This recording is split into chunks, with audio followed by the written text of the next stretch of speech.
झालेल्या अन्यायाला वाचा फोडण्यासाठी आज या ठिकाणी मोठ्या संख्येने उपस्थित राहून आंदोलन उभं केलेले आहे। त्या आंदोलनाचे या प्रमुख या जिल्ह्याचे अध्यक्ष सन्माननीय दिलीपजी महाडिक, सरचिटणीस सन्माननीय संतोषजी पावणे, आमचे राज्य ऑडिटर सन्माननीय अंकुश गोपने, सर्व संघटनांचे जिल्हाध्यक्ष, सरचिटणीस, सर्व पदाधिकारी, माझ्या संघटनेचे सर्व जिल्हाध्यक्ष, सर्व राज्य जिल्हा कार्यकारिणी सदस्य, तालुका कार्यकारिणी सदस्य, सर्व पदाधिकारी, राज्य पदाधिकारी आणि उपस्थित आज असलेल्या या आंदोलनासाठी सर्व महिला भगिनी, सर्व शिक्षक बंधू मित्र, खरं तर या प्रश्नासंदर्भात जो प्रश्न निर्माण झाला त्याच वेळी प्रश्नाच्या संदर्भात झोंडी घेतली पाहिजे होती। असताना तो तेढा करण्याचा प्रयत्न या जिल्हा परिषदेने केलेला आहे। शासनाचं सरळ पत्र असताना या जिल्हा परिषद मुख्य कार्यकारी अधिकारी आणि शिक्षण अधिकारी यांना काय पत्राचा अर्थ लागत नाही आहे का? हे आंदोलन ते बेकायदेशीर समजत असतील किंवा बेकायदेशीर ठरवत असतील तर तुम्ही लोकशाही राज्य व्यवस्थेमध्ये राहता आणि लोकशाही राज्य व्यवस्थेचे तुम्ही अधिकारी आहात। तुम्हाला एवढंही समजू नये का तुमचे वरिष्ठ संचालक यांनी जे पत्र काढले ते पत्र तुमच्याकडे नाही आहे का? आमच्या संघटनेच्या माध्यमातून पत्र तुमच्यापर्यंत पोहोचलेले आहे, त्याचा अर्थ तुम्ही वेगळा लावणार आहात का? या पत्रामध्ये स्पष्ट म्हटलेलं आहे। दिनांक 19/6/2026 पत्र आहे। ते पत्र मी या सभागृह इथल्या उपस्थित सर्वांना वाचून दाखवतोय। प्रति मुख्य कार्यकारी अधिकारी जिल्हा परिषद सिंधुदुर्ग, विशेष सन 2025-26च्या संच मान्यतेनुसार अतिरिक्त ठरलेल्या पदवीवर प्राथमिक शिक्षणाच्या संयोजनाबाबत संदर्भ दिला आहे त्यांनी। उपरोक्त संदर्भ पत्रान्वये आपण पवित्र प्रणालीमधून सरसेवेने ज्या पदवीधर शिक्षण सेवकांच्या नियुक्त्या झाल्या आहेत त्यापैकी काही शिक्षण सेवक सन 2025-26च्या संच मान्यतेमध्ये अतिरिक्त झाले आहेत। अशा शिक्षण सेवकांना उपशिक्षक पदावर समायोजित करता येईल अगर कसे याबाबत मार्गदर्शनावर विनंती केलेली आहे। संदर्भीय पत्राच्या अनुषंगाने आपणास कळविले येते की मंजूर पदवीधर शिक्षणाचे विषय न्याय वर्गीकरण न करता ते स्पष्ट म्हटलेलं आहे। तो गणित विज्ञानचा आहे, तो भाषेचा आहे, तो समाजशास्त्राचा आहे, असं आजपर्यंतच्या निघालेल्या आदेशामध्ये कुठेही उल्लेख झालेला नाही। जर कुठेही उल्लेख झाले नसेल तर या ठिकाणी ज्या जागा रिक्त आहेत त्या ठिकाणी आमचा हक्क आहे। आणि आम्ही ज्यावेळी नोकरीला लागलो त्यावेळी विशेष शिक्षक म्हणून नोकरीला लागलो नाहीये। आम्ही ज्यावेळी नोकरीला लागलो त्यावेळी पदवीधर शिक्षक म्हणून नोकरीला लागलो। आमची 30 वर्ष 25 वर्ष सेवा झाली आहे। आमच्याकडनं काम करून घेतलं, आमच्याकडे राबवून घेतला आणि आता म्हणतात तुम्ही आम्हाला शिकवायला येणार नाही, पदवीधर शिक्षक म्हणून आम्ही काम करणार नाही। गेली 15 वर्ष आम्ही हा कोकण पट्टा विशेषतः रत्नागिरी सिंधुदुर्ग राज्यात 1 नंबरला या ठिकाणी गुणवत्ता देतोय। त्या जिल्ह्यातील शिक्षकांना तुम्ही या ठिकाणी ऐश्वर्य दाखवताय। दुर्दैव आहे या जिल्ह्याचं दुर्दैव आहे। या आदेशामध्ये स्पष्ट म्हटलेलं आहे की या ठिकाणी विगतवारी करायची नाही। विषय न्याय वर्गीकरण न करता शाळेतील पदवीधर शिक्षक पद मंजूर असल्यास संबंधित शिक्षकापूर्व त्या शाळेत कार्यरत ठेवता येईल किंवा दुसऱ्या शाळेत कार्यरत ठेवता येईल। दुसरा मुद्दा आहे पवित्र पोर्टल मार्फत नियुक्त पदवीधर शिक्षकांना इतर पदवीधर शिक्षक पदावर समायोजित करता येईल, त्यांना पदावर करता येणार नाही। आणि तिसरा मुद्दा आहे या व्यतिरिक्त पदवीधर शिक्षक अतिरिक्त असल्यास पदोन्नतीने पदवीधर शिक्षक पदी नियुक्त झालेल्या शिक्षकांना वेतन संरक्षण देऊन उपशिक्षकपदी कार्य ठेवता येईल। या पत्रामध्ये स्पष्ट म्हटलेलं आहे। मग या जिल्हा परिषदच्या अधिकाऱ्यांना अर्थ समजून दिला पाहिजे का? त्यांना अर्थ समजून द्यायची गरज आहे का? एवढे अनभिज्ञ आहेत का ते? IAS अधिकाऱ्यांनी एवढं म्हणजे या पत्राचा अर्थ समजत नाहीये का? मित्रांनो, मुद्दाम सांगावं वाटेल की आमच्याकडे 259 पदवीधर शिक्षक जे पद रिक्त होती, पवित्र पटोलदारे भरण्यासाठी जी रिक्त होती त्या जाग्यावर सिंधुदुर्गातील सगळ्या पदवीधरांना जे पदवीधर राहिले त्या सगळ्या त्या ठिकाणी त्या जागेवर ठेवले। तिथे गणित विज्ञान भाषा समाज असं काही ठरवलं आणि बाकीच्या शिक्षकांना वेतन संरक्षण देऊन त्या ठिकाणी ठेवलंय. हा मुद्दा ज्यावेळी तिथे चर्चेला आला त्या आमच्या जिल्ह्याचे पालकमंत्री महोदय माननीय नितेश राणे साहेब, सर्व आमदार आणि आमचे जिल्हा परिषदचे अध्यक्ष, शिक्षण सभापती, सर्व पदाधिकारी मित्रांनो, यांनी सर्वांनी आम्हाला पूर्वीपासून सहकार्याची भूमिका दिली. सर्वांनी सहकार्य केलं. आम्ही आमची भूमिका जी पटवून दिली त्याप्रमाणे त्यांनी आम्हाला सगळं पत्रव्यवहार करण्यासंदर्भात मुख्य कार्यकारी सांगितलं. मुख्य कार्यकारी अधिकारी यांनी सुद्धा आम्हाला सहकार्य केलं. शिक्षणाधिकारी यांनी सुद्धा सहकार्य केलं. मग आमचे पदाधिकारी आम्हाला सहकार्य करतायत, त्यांनी आम्हाला सहकार्य केलेलं आहे. मला माहिती आहे आमचे या जिल्ह्याचे सुद्धा पालकमंत्री महोदय आदरणीय उदयजी सामंत साहेब हे सुद्धा एक अभ्यासू व्यक्तिमत्व आहे. त्यांचा सुद्धा राजकारणामध्ये दबदबा आहे.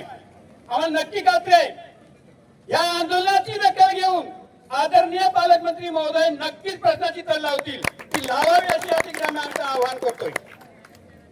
मित्रांनो, कुठेतरी मानसिकता असते ना, ती सकारात्मक मानसिकता असते. ज्या अधिकाऱ्यांची मानसिकता नकारात्मक असते त्या अधिकार तुम्हाला कधीच न्याय देणार नाही आणि द्यायचं झाला तो वेगळ्या पण देतात. हे तुम्हाला सांगायला काही गरज नाहीये. काय असं होतंय सांगा ना. आमच्या सिंधुदुर्ग जिल्हा परिषदला ऍक्ट वेगळा आहे, रत्नागिरी जिल्हा परिषदला काय ऍक्ट वेगळा आहे, रायगडला काय वेगळा आहे. ही परिस्थिती निर्माण झाली का झाली आहे तर मित्रांनो, ही परिस्थिती तुम्ही घडवून आणलेली आहे, तुमच्यामुळे घडलेली आहे. कारण का तुम्ही जागे नाही आहात.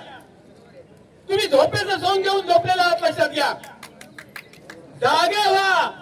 वेळ गेलेली आहे, जागे व्हा.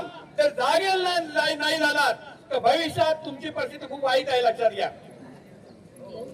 असं असं एकाला असं बाजूला करून मारतात, गट करून मारलं जात आहे.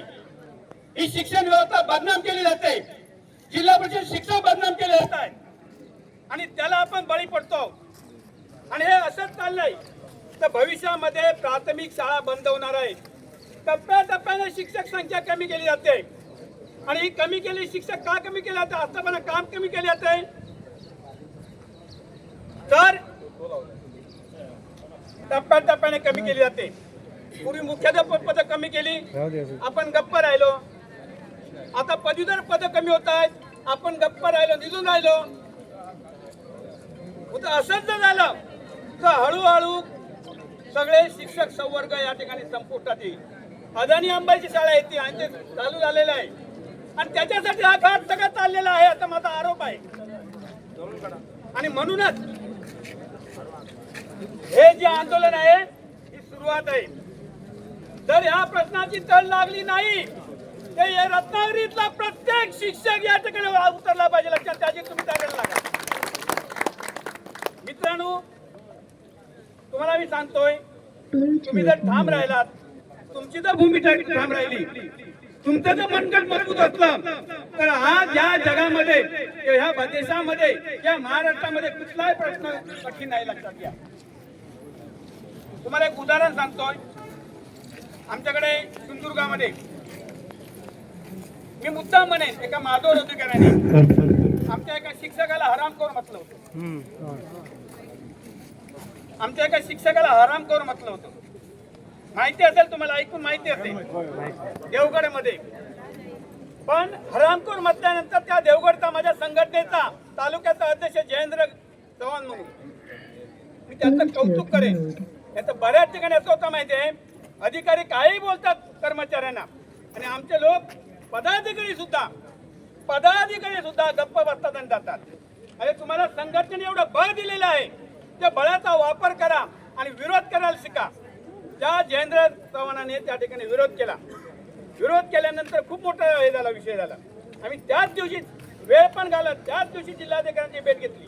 प्रथमतः जिल्हाधिकाऱ्यांनी थोडं आजूबाजूला नेला विषय. मग मॅडम, संविधानिक पदावर असणाऱ्या व्यक्तीने असंविधानिक भाषा वापरलेली आहे, आम्ही सहन करणार नाही. त्यांनी माफीनामा मागितला पाहिजे, त्यांची बदली झाली पाहिजे, याचं आम्ही आंदोलन करणार. आम्ही आंदोलनाची नोटीस दिली. दुर्लक्ष केला गेला. मित्रांनो, आमच्या वेगवेगळ्या प्रकारचे दबाव आले होते, पण आम्ही दबावाला बळी न पडता आम्ही आंदोलन केलं. लक्षात घ्या. त्या कातकरने जिल्हाधिकारी मॅडमांकडे पत्र दिलं, माफीनामा. मला वाटतं खुलासानामा दिला 2 वेळचा 2 पानांचं पत्र दिलं आणि म्हटलं नाही मान्य करणार. तुम्ही रिस्तर 2 वेळचा माफीनामा सरळ बेल दखल तुम्ही माफीनामा मागितली पाहिजे. मागितली नाही. आम्ही आंदोलन केलं, एवढं अभूतपूर्व आंदोलन केलं. आमच्या पालकमंत्र्यांनी त्याची दखल घेतली. सर्व संघटना कर्मचारी समितीच्या झेंड्याखाली मी दिले होतं आंदोलन. मी कर्मचारी समितीचा जिल्ह्याचा अध्यक्ष सुद्धा आहे. मित्रांनो, तुम्हाला की नाही तुमच्यामध्ये धमक असेल, ताकद असेल तर तुम्ही कुठलाही प्रश्न ओढून आणू शकता. मग तुम्ही जर एकजुटीने राहिले, या जिल्ह्यातील सगळे जर शिक्षक जर तुम्ही एकजुटीने राहिलात तर हा प्रश्न सोडवायला काही कठीण नाही. त्यामुळे हा प्रश्न जर येत्या 8 दिवसात सुटला नाही तर पुढच्या आंदोलनाची नोटीस द्या. आता ज्या ठिकाणी बऱ्याच माझ्या सहकारी संघटनांनी या ठिकाणी आपलं भाषण केलं देऊ आणि त्यांनी सांगितलं आम्ही तुम्हाला साथ देण्याचं वचन दिलंय. मित्रांनो, आता अशी परिस्थिती आहे, संघटना आपापल्या वाढल्या पाहिजेत, याबद्दल प्रश्नच नाहीये, दुमतच नाहीये. पण भविष्यामध्ये तुम्हाला एकीनेच लढावं लागेल एवढं लक्षात ठेवा. तुमच्यातल्या ताकद खच्चीकरण करण्यासाठी शासन तुमच्यामध्ये गट करतंय, पण तुम्हाला गटात मध्ये राहून चालणार नाही. तुम्हाला एकीनेच लढलं पाहिजे. जर तुम्ही एकीने लढलात तर तुमचे प्रश्न सुटतील आणि तुमचं अस्तित्व टिकून राहील, नाही तर तुमचं अस्तित्व कधीही टिकून राहणार नाही. हा प्रश्न सरळ प्रश्न आहे, हा प्रश्न कठीण नाही आहे, लक्षात घ्या. हा प्रश्न त्यांना सोडवावा लागेल. पण अलीकडच्या काळामध्ये काय काय आपल्याला वाटायला येतंय, काय काय दिव्य वाटायला येतंय. प्रत्येक अधिकारी काय वेगवेगळे आदेश काढतोय. कालचा आदेश आज नसतो, आजचा आदेश उद्या नसतो. आणि आदेश अलीकडचे कसे काढले जातात. तुम्ही अगदी गट्टा नेऊन दिलात की आदेश निघतात. काय दुर्दैव आहे या महाराष्ट्रात. आणि सिद्ध झालंय तो खोबरागडे, तो दुसरा खोबरागडे, परीक्षा पेपर फुटवायला तो दुसरा, दोन्ही खोबरागडे खोबरं खायला शिकले. ते स्वतः खोबरं खाल्लं व बाकीच्यांचं म्हणजे आयुष्याचं खोबरं केलं. ही परिस्थिती जर तुम्हाला वटणीवर आणायची असेल तर भविष्यामध्ये एकीने लढलं पाहिजे, एकीने राहा. काय होतं माहिती आहे, मी मगाशी म्हटलं या सगळ्या प्रकरणाला कारणीभूत तुम्हीच आहात. तुम्हाला कधी राग आला असेल माझा, पण मित्रांनो काल तो पोषणार्थ एक आदेश निघाला ना. किती लोकांनी काम पूर्ण केलंय? काही महाभागांनी केलंय. म्हणतात ना तंत्रसही, म्हणतात ना तंत्रसही. सगळे नाही आहेत, हा सगळे नाहीये. टेक्नोसही, हा सगळे नाही म्हटलं तर परत सगळ्या राग येईल. पण काही टेक्नोसही नाही असे आहेत त्यांना की नाही एकदम पहिलं ते काम करावं बरं वाटतं. साबासकीची त्यांचे अधिकार गेले की त्यांना की ना माझ्यावर कारवाई झाली तर पत्र मला आलं पाहिजे ना, अधिकाऱ्यांमार्फत इस्तर पत्र आलं पाहिजे ना. मला ते येतच नाही. गाव एकत्रित पत्र वाढतात, ते वाढत जातात. सगळ्यांना एकदम पटापट वाढत मिळालं, त्याला मिळालं, त्याला नाही मिळालं. कसं आली गावजन वाढवायची पद्धत झाली. प्रामाणिकपणे सांगा, प्रशिक्षणाचे आदेश तुमच्या व्यक्तिगत व्हॉट्सअपवर येतात. व्हॉट्सअपवरती घ्यायचेच नाहीत. व्यक्ती येतात की ग्रुपवर येतात? व्यक्तिगत येतात. व्हॉट्सअपच्या ग्रुप म्हणजे गाव जेवण नाहीये का? त्या गाव जेवणाला तुम्ही आता जाता. अरे गाव जेवण कशाला तर काय करायला सांगा ना. हे टेक्नोशाही महाशय ताबडतोब जे ग्रुप आहेत ना त्या ताबडतोब टाकतात. त्यांच्या चढावं लागते. पहिलं कोण टाकतंय? अरे माझ्यावर कारवाईचा आदेश जगाच्या याच्यावर कशाला? काय गरज आहे? मला काय प्रशिक्षणासाठी बोलवायचं आहे ते मला नको कळवायला का? तुमच्या माहिती आठव कालच्या 6वीच्या प्रशिक्षणाला माझी बायको मला आणते, मी ट्रेनिंगला जाते. तुम्ही जात नाही का 6वीच्या ट्रेनिंगला? तर म्हटलं मी नाही जात. तुम्ही 6वीच्या ट्रेनिंगला 6वीचे शिक्षक आहात, ट्रेनिंग लावलंय. म्हटलं मला कळवलं नाही. कळवलं नाही, ग्रुपवर टाकलं ना. तू जाणार का? तू जायचं नाही म्हटलं. आता मी जाणार नाहीये. मित्रांनो, मी का जावं? केंद्र मला सर ट्रेनिंग आहे, मला नाही माहिती. मी पहिल्या खेपेला गेलो नाही. दुसऱ्या खेपेला माझ्याकडे केंद्र लोकांना आणून काय पत्र दिलंय ते ट्रेनिंग आहे चला. माझ्या कालच्या बदलीच्या याच्यामध्ये बदलीवरच्या याच्यामध्ये माझाच मित्र माझ्याच शाळेमध्ये होता, माझ्याच शाळेमध्ये होता. त्याची तो दुसऱ्या शाळेमध्ये गेला, वेतन संरक्षणाने घेऊन तो दुसऱ्या शाळेमध्ये गेला. कसले माईक आणले ते वेतन संरक्षण घेऊन तो दुसऱ्या शाळेमध्ये गेला. गशीने मेसेज केला, गशीने मेसेज केला की यांना काय करायचंय 27 तारखेला मोकळं करायचंय. मी मोकळं केलं नाही. दुसऱ्या दिवशी केंद्र आले, सगळ्या तालुक्यातून मोकळं केलं, तुम्हीच मोकळं केलं नाही, कोणाला मोकळं करायचंय? हे चितोडकरची बदली आली, मग कधी झाली आणि कुठे झाली मला काय माहिती नाही. मला सगळं माहिती, मला मग काय माहिती नाही. असं काय करता सर? कुठे दाखलंय, म्हणजे कोणाला कळवलंय? मला काय कळवलंय का? मला काहीच कळवलं नाही. ते गेले गटशहाद्या म्हणाले ते सोडायला काय तयार नाही, मोकळे करायला तयार नाहीत म्हणून. मग दुसऱ्या दिवशी सगळ्या शिक्षकांची ऑर्डर काढली, म्हणजे ज्यांनी मोकळे झाले त्यांची आणि माझ्या शाळेची, आणि आणून दिली. 4 तारखेला मोकळे. माझं कोणी काय वाकडे केले नाही. मला हे सांगा, आम्ही किती वेळा तुम्हाला सांगितलंय ऑनलाईन कामातून तुम्हाला मुक्तता पाहिजे तर तुमचे डबे घ्या, मोबाईलचे बारके डबे घ्या ना. एवढा खर्च करताय ना, आणि काय करायला का प्रॉब्लेम आहे? 1000-1200 रुपये डबी घ्या ना, ती वापरा ना. 600 रुपयाला मी 600 ती डबी घ्या ना. पण ती डबी घ्यायला तुम्ही कचरत नाही. कचरता कशाला? जर मोबाईल मध्ये जर माहिती नाही पाठवली ना, सात काहीतरी बोलेल. हो, रात्री चहा पाणी ताणलं आणि पाणी प्यायला तरी आमची एखादी भगिनी उठली तर ती काय होते, घाबरून दचकून की नाही मोबाईल बघते. आणि मेसेज खरोखर आलेला असेल, त्याने बिचार टाकलं असेल, आला असेल तर ती एकदा घामाघूम होते. आणि मग ती काय करते, ते काम पूर्ण करायला बघते. रात्री 3 वाजून 3:30 वाजून काम पूर्ण करते. मग आपली झोप मोड, ते बिचारा घरवाल्याची झोप मोड, आणि तिचा बीपी वाढण्यास किंवा शुगर वाढण्यास कारणीभूत. आपला बीपी आणि शुगर त्यांनी नाही वाढवलाय, आपणच वाढवलाय. 6 वाजता मोबाईल बंद करून ठेवा ना. आपण करतोय का? तर मित्रांनो, माझं खूप जास्ती झाले असं मला वाटतंय. मला एवढंच सांगायचं आहे, तुम्हाला जर सुरक्षितता पाहिजे, तुम्हाला जर स्वास्थ्य पाहिजे तर तुम्ही तुमचा व्हॉट्सअप नंबर बदला. एकतर शासकीय जे ग्रुप आहेत किंवा केंद्रीय ग्रुपांचे ग्रुप आहे, केंद्र ग्रुप आपले माझ्या पण संघटनेचे केंद्र ग्रुप आहे, तरी मी सांगतो केंद्रीय ग्रुपांना ग्रुपमधून लेफ्ट करा एकतर, किंवा त्यांना ब्लॉक करा. बघा सगळं अगदी स्थिती देत आहे. हो, यांची कामं तुम्ही सहज सोपी करताय, लक्षात घ्या. मग ह्या सगळ्या ज्या गोष्टी आहेत त्यावेळेस आहेत. मला वाटतं 40-45 प्रकारचे ॲप आहेत ना, एवढेच आहेत ना, ते ॲपच झाले आपल्याला, बरोबर? हा, 40-45 प्रकारचे ॲपमध्ये मला वाटतं की त्या ॲपमध्ये 4 ते 5 शासकीय असतील, बरोबर ना? अरे ती जगा मुलकाची गाण तुमच्या मोबाईलमध्ये का घेताय तुम्ही? काय गरज आहे? माझा हवा तर आत्ता मोबाईल घ्या आणि चेक करा, मोबाईल शासकीय हे जे ॲप आहेत ते आहेत का. मला कोणीही माझ्यावर कारवाई करू शकत नाही. हिंमत असेल तर नोटीस द्या मला, मी शासकीय ॲप घेत नाही म्हणून. का? मला ज्यावेळी घ्यावी अशी जर प्रशासनाची जर हे असेल, इच्छा असेल तर प्रशासनाने मला मोबाईल पुरवावा. मला दररोजचा डाटासाठी मला रिचार्ज भरून द्यावं.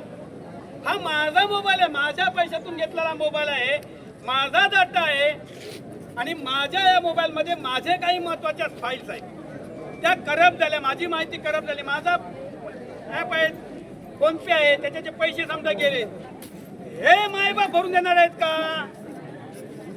देणार आहेत का? नाही देणार आहेत. हो, साधा सरळ विषय आहे. हे सगळं कळतंय आपल्याला, कळतंय सगळ्यांना, पण वळत नाही. हा हे दुर्दैव आहे, लक्षात घ्या. त्यामुळे मी तुम्हाला एवढं सांगेन, तुमचा हा प्रश्न सुटला पाहिजे. समजा हा प्रश्न सुटला नाही तर पुढचे जे आपल्याला दिलेले लोकशाहीने दिले जे मार्ग आहेत ते अवलंबण्याची तयारी आहे. शाळेतून बाहेर पडायची तयारी आहे. शाळा बंद करायची तयारी आहे. तुम्ही कुणाचा तरी फोन आला नका तुम्ही आंदोलन वगैरे करू नका. तुम्ही आंदोलन करणार नाही. कारण मागच्या टायमाला राज्यावरून आदेश आले होते तुमच्याकडे अचानक रद्द झालं. मित्रांनो तुम्ही का सोपवायला देताय लक्षात घ्या. हे कधीही करू नका. संघटनांचे आदेश फॉलो करा. ज्या ज्यावेळी रस्त्यावर उतरायच्या त्यावेळी रस्त्यावर उतरलं पाहिजे. रस्त्यावर उतरल्याशिवाय न्याय मिळतच नाही लक्षात घ्या. वेळ या ठिकाणी ज्यादा झालेला आहे याची मला कल्पना आहे. आपण खरोखरच रत्नागिरी जिल्ह्याचे अध्यक्ष सरचिटणीस सर्व जिल्हा कार्यकारिणी यांना मी धन्यवाद देतो. जे ह्याच्या पूर्वी केलं होतं केलं पाहिजे होतं तुम्ही आज केलात ठीक आहे. पण जे करत असाल ते न्याय मिळेपर्यंत आता थांबायचं नाही लक्षात घ्या. तुम्हाला न्याय मिळेपर्यंत लढायचंच आहे अशा मानसिकता ठेवा. नक्कीच मग मी सांगतो तुम्हाला या ठिकाणचे पालकमंत्री महोदय आपले भायासाहेब हे सर्व या आंदोलनाची दखल घेतील आणि आपल्याला नक्कीच न्याय देतील. त्यांनी द्यावी अशी या ठिकाणी इच्छा व्यक्त करून आपल्या सर्वांचे आभार थांबतोय. धन्यवाद. थँक्यू.